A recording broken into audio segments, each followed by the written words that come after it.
Hello, good morning. 8th class. देखो, हम friction घर्षण वाला पार्ट पढ़ रहे थे। इसमें हमारा लास्ट पॉइंट बच रहा है ये तरल घर्षण।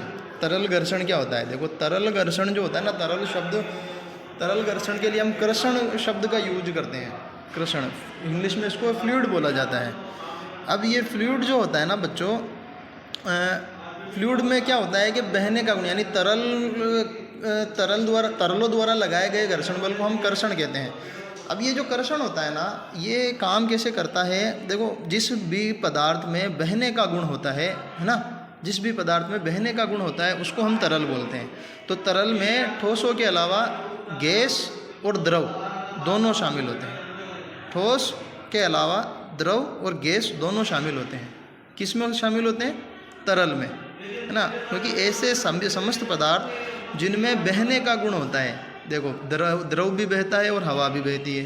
हवा गैस है, वो भी बह रही है, और द्रव भी बहता है। तो ऐसे पदार्थ जिनमें बहने का गुण होता है उन सबको हम क्या बोलते हैं? तरल बोलते हैं।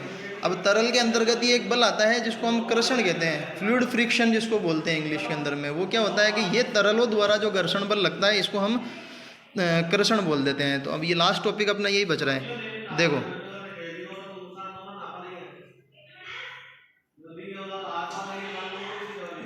तरल घर्षण, हम जानते हैं कि वायु अत्यंत हल्की तथा विरल होती है। विरल होने का मतलब क्या हुआ कि इसके कण बहुत दूर दूर होते हैं। सघन का मतलब होता है कि जिसके कण अधिक पास होते हैं, जैसे ठोस पदार्थ होते हैं उनके कण अधिक पास होते हैं। विरल इसलिए बोला जाता है क्योंकि इसके कण जो होते हैं बहुत दूर दूर होते हैं। फिर भी इससे होकर गति करने वाली वस्तुओं पर वायु घर्षण बल लगाती है। अधिक दूर होने के बावजूद भी क्या होता है कि इसमें से होकर, इन वायु में से होकर जो भी पदार्थ गति करता है उसके ऊपर वायु क्या करती है? घर्षण बल लगाती है। इसी प्रकार जल तथा अन्य द्रव भी इनसे होकर गति करने वाली वस्तुओं पर घर्षण बल लगाते हैं। विज्ञान में गैसों तथा द्रवों को एक ही नाम तरल दिया गया है। विज्ञान में गैस और द्रव दोनों को ही तरल कहते हैं। अब क्यों कहते हैं? क्योंकि ऐसे सारे पदार्थ जिनमें बहने का गुण होता है वो तरल कहलाते हैं। अतः हम कह सकते हैं कि तरल इनसे होकर गति करने वाली वस्तुओं पर घर्षण बल लगाते हैं। भाई, जो भी तरल होंगे, जैसे वायु हुई हमारी या जल हुआ। अब जल तो द्रव का उदाहरण हो गया और ये वायु गैस का उदाहरण हो गया। तो तरलों द्वारा लगाए गए घर्षण बल को कर्षण भी कहते हैं। प्रश्न बन जाता है हमारा कि कर्षण से क्या आशय है या कर्षण किसे कहते हैं? तो तरलों द्वारा लगाए गए घर्षण बल को कर्षण भी कहते हैं। किसी तरल पर लगने वाला घर्षण बल उसकी तरल के सापेक्ष गति पर निर्भर करता है। अब तरल पर जो घर्षण बल लगेगा वो किस पर निर्भर करेगा कि जो वस्तु है उसकी गति कैसी है, उसकी सापेक्ष गति कैसी है, उसके ऊपर निर्भर करता है। घर्षण बल वस्तु की आकृति तथा तरल की प्रकृति पर भी निर्भर करता है। घर्षण का मान वस्तु की आकृति कैसी है, जैसे लुढ़कने, अपने प्राय देखा होगा कि वस्तु को सरकाना कठिन होता है जबकि वस्तु को लुढ़काना आसान होता है। तब वो आकृति हो गई ना। जैसे जो लुढ़कने वाली वस्तुएं हैं वहाँ पर घर्षण बल का मान कम हो जाता है, यानी लोटन गति जिसको हम बोलते हैं, लोटने गति, रोलिंग फ्रिक्शन जो होता है उसका मान सबसे कम होता है। और तरल की प्रकृति, अब उसकी प्रकृति कैसी है, यानी उसके कण कितने पास पास हैं या कितने दूर दूर हैं, इसके ऊपर निर्भर करता है। तो स्पष्ट है कि जब वस्तुएं किसी तरल में गति करती हैं तो उन पर लगे घर्षण बल पर पार पाना होता है। यानी कोई भी वस्तु को किसी भी तरल में गति करनी है तो इसका मतलब क्या है कि उस तरल के द्वारा जो घर्षण बल लगाया जा रहा है उससे अधिक बल उनका होना चाहिए, तभी तो वो गति कर पाएगी। अतः घर्षण को कम से कम करने के लिए प्रयास किए जाते हैं। अतः वस्तुओं को विशिष्ट आकृतियाँ दी जाती है। आपके विचार से वैज्ञानिकों को इन विशिष्ट आकृतियों के बारे में कहाँ से संकेत प्राप्त होते हैं? जैसे सीधी सी बात है, एरोप्लेन है ना, एरोप्लेन देखा होगा, तो एरोप्लेन का मुंह आगे से तीखा क्यों बनाया जाता है ना? चपटा क्यों नहीं बनाते हैं उसको? आयताकार क्यों नहीं बनाते हैं? शेप देखी होगी इसकी, पक्षी के आकार की। जैसे ये देखो, इसके आगे वाले मुंह को देखो, है ना, पीछे वाले मुंह की अपेक्षा आगे वाला मुंह जो होता है ना वो तिरछा बनाया जाता है। क्यों बनाया जाता है? क्योंकि जब वायुयान वायु में गति करता है, वायुयान जब वायु में गति करता है ना, तो उसको क्या करना होता है कि वायु के विरुद्ध घर्षण लगाना होता है। यही पक्षी तथा मछलियां तरल में गति करते हैं। उनके शरीर का विकास इस प्रकार हुआ होगा कि तरल में गति करते समय घर्षण पर पार पाने में उनकी ऊर्जा का क्षय यथासंभव कम हो। मतलब जब तरल पर पार पाने के लिए जो बल लगाना पड़े वो कम से कम हो। आपने इन आकृति को कक्षा 6 में अध्ययन किया। वायुयान की आकृति को सावधानीपूर्वक देखिए कि आप इसकी आकृति तथा किसी पक्षी की आकृति में कोई समानता पाते हैं। देखो, पक्षी भी उड़ते समय देखो आगे की तरफ चोंच वगैरह वाला मुंह रहता है उसका, तो वो तीखा होता है और वक्रीय भाग होता है ना, और पीछे की तरफ उसका भाग बढ़ता जाता है। तो वास्तव में सभी वाहनों के डिजाइन इस प्रकार बनाए जाते हैं कि तरल घर्षण कम से कम हो, यानी तरल पर घर्षण का मान कम से कम हो जाए। तो ये पार्ट हमारा पूरा हुआ। अब इसके कुछ क्वेश्चन आंसर और हैं जो मैंने लिखे हैं, वो देख लो एक बार, फिर हम इसके अभ्यास प्रश्न करेंगे। जैसे देखो, पहला प्रश्न है, घर्षण को प्रभावित करने वाले 2 कारक बताइए। यहाँ दिख नहीं रहा है ना, ये कारक लिखा हुआ है पूरा।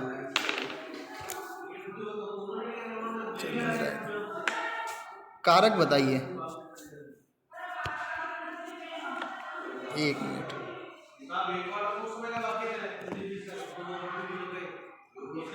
कारक, तो घर्षण के दौरान संपर्क में आने वाले पृष्ठों की प्रकृति पर निर्भर करता है। दूसरा, संपर्क में आने वाले 2 पृष्ठों का एक दूसरे पर लगाया गया बल, है ना, इस पर निर्भर करता है। दूसरा प्रश्न है, कर्षण क्या है? तो तरलों द्वारा लगाए गए घर्षण बल को कर्षण कहते हैं। तरलों द्वारा लगाए गए घर्षण बल को हम कर्षण कहते हैं। अब ये जैसे आधे नंबर का 1 नंबर का आता है ना छोटा सा, तो हम ये परिभाषा बोल सकते हैं कि कर्षण क्या है? तरलों द्वारा लगाए गए घर्षण बल को कर्षण कहते हैं। ठीक है। फिर देखो, प्रश्न है कि मशीनों में स्नेहक का प्रयोग क्यों किया जाता है?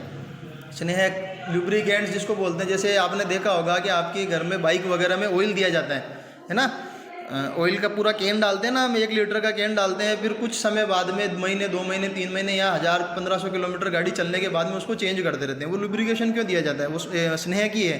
वो क्या करता है कि इंजन के जो पुर्जे आपस में कांटेक्ट में आते हैं उनके घिसाव को कम करता है। तो स्नेहक 2 सतहों के मध्य एक पतली परत के रूप में, दिख नहीं रहा ना यहाँ पे, के बाद में है, के रूप में फैल जाता है, के रूप में फैल जाता है। अब गति सतह व स्नेह की परत के मध्य होती है, परत के मध्य, यहाँ परत लिखा हुआ है पूरा, परत के मध्य होती है, जिससे शुष्क घर्षण आर्द्र घर्षण में बदल जाता है। शुष्क घर्षण आर्द्र घर्षण में बदल जाता है। चूंकि आर्द्र घर्षण शुष्क घर्षण की तुलना में कम होता है, अतः मशीनों के विभिन्न अंगों के मध्य घर्षण कम होने के लिए स्नेहक का प्रयोग किया जाता है। मतलब घर्षण का मान कम से कम हो, इसके लिए हम क्या करते हैं? स्नेहक का प्रयोग करते हैं। चौथा प्रश्न है कि चिकनी सतह पर दौड़ना कठिन क्यों होता है? देखो, सतह चिकनी होती है तो कारण देखो, सीधा सा कारण तो ये है कि सतह जब चिकनी हो जाएगी तो उसके मध्य अनियमितताएं कम हो जाएगी। अनियमितताएं कम होने पर जब हम दौड़ेंगे तो हमारे पैरों और सतह के बीच में अंतः बंधन कमजोर हो जाएगा। इसकी वजह से जब हम चिकनी सतह पर दौड़ने की कोशिश करेंगे तो प्राय फिसल जाएंगे।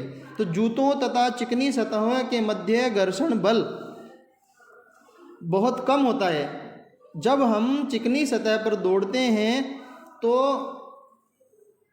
सतह को उचित रूप से दबाने में असमर्थ होते हैं, और इस प्रकार हम आगे की ओर गति करने के लिए उचित प्रतिक्रिया, लिखा हुआ है यहाँ पे, उचित प्रतिक्रिया बल प्राप्त नहीं कर पाते हैं। क्रिया प्रतिक्रिया ये 9वीं क्लास में पढ़ोगे तुम।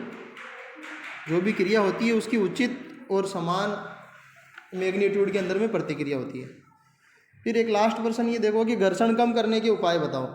तो घर्षण कम करने के उपायों की अगर हम बात करते हैं तो घर्षण को निम्नलिखित तरीकों से कम कर सकते हैं। एक तो सतह पर पॉलिश करके चिकनी करते हैं सतह को, तो अनियमितताएं कम हो जाएगी, अनियमितताएं कम हो जाएगी तो घर्षण का मान कम हो जाएगा। घर्षण कम करने के लिए सतह को पॉलिश कर दिया जाता है, सतह का अनियमित भाग पॉलिश से भर जाता है और इस प्रकार घर्षण कम हो जाता है। अनियमित भाग यानी अनियमितताएं उसकी कम हो जाती है। स्नेहक का उपयोग, जैसे घर्षण कम करने के लिए स्नेहक जैसे तेल या ग्रीस का उपयोग किया जाता है। जब 2 सतहों के मध्य ग्रीस या तेल लगाया जाता है तो सतह की अनियमितताएं पृथक रहती है और पूर्णतः अंतःग्रंथित नहीं हो पाती। इसी प्रकार सतहें उनके मध्य कम घर्षण के साथ गति कर सकती है। इसका सबसे अच्छा उदाहरण, सबके घरों में सिलाई मशीन होती है। माताजी बहन जब भी सिलाई मशीन का उपयोग करती है तो उससे पहले उसके अंदर तेल देती है। वो इसीलिए देती है कि ताकि उसके जो मीटिंग पार्ट्स जो आते हैं ना, यानी पुर्जे जो संपर्क में आते हैं, जब हम तेल दे देंगे तो उनके ऊपर क्या होगी कि परतों के पुर्जों के ऊपर एक तेल की एक परत चढ़ जाएगी। इसकी वजह से घर्षण जो है ना आर्द्र शुष्क नहीं होकर के आर्द्र घर्षण होगा, और आर्द्र घर्षण का मान हमेशा शुष्क घर्षण से कम होता है। इस वजह से स्नेहक का हम उपयोग करते हैं। धारा रेखीय आकृति प्रदान करना। धारा रेखीय आकृति, जब वाहन उच्च वेग के साथ गति करते हैं, बहुत ज़्यादा वेलोसिटी, बहुत ज़्यादा स्पीड के साथ में गति करते हैं, तो इन्हें वायु प्रतिरोध का सामना करना पड़ता है। और वायु प्रतिरोध एक्चुअल में क्या है? घर्षण ही है। वायु के द्वारा लगाए जाने वाले घर्षण को हम वायु प्रतिरोध बोल देते हैं। तो वाहन की गति पर वायु प्रतिरोध का प्रभाव कम करने के लिए इन्हें आगे से धारा रेखीय आकृति प्रदान की जाती है। चौथा है सर्पी घर्षण को लोटनी घर्षण में बदलकर, यानी सरकने वाली चीज़ों को हम लौटने वाली चीज़ों में बदलकर, जैसे सिलेंडर है, तो सिलेंडर को हम सरकाते नहीं है, लुढ़काते हैं। अगर हम लुढ़काएंगे तो हमें कम बल लगाने की आवश्यकता होगी, इसके बजाय अगर हम सरकाएंगे तो हमें अधिक बल की आवश्यकता होगी। लोटनिक घर्षण सर्पी घर्षण की तुलना में कम होता है, इसलिए हम सर्पी घर्षण को लोटनिक घर्षण में बदल देते हैं। यह व्यवस्था बॉल बियरिंग द्वारा की जाती है। इसी वजह से अटैची वगैरह जो होती है ना, सूटकेस वगैरह, उसके पहिए लगाए जाते हैं। तो हमने क्या कर दिया, सरकने वाली चीज़ में पहिए लगा करके लोटनिक घर्षण में बदल दिया उसको। इसकी वजह से उसको सरकाना या खिसकाना आसान होगा। ओके क्लास, अब इसके क्वेश्चन आंसर्स हैं जो हम कल करेंगे। Thank you.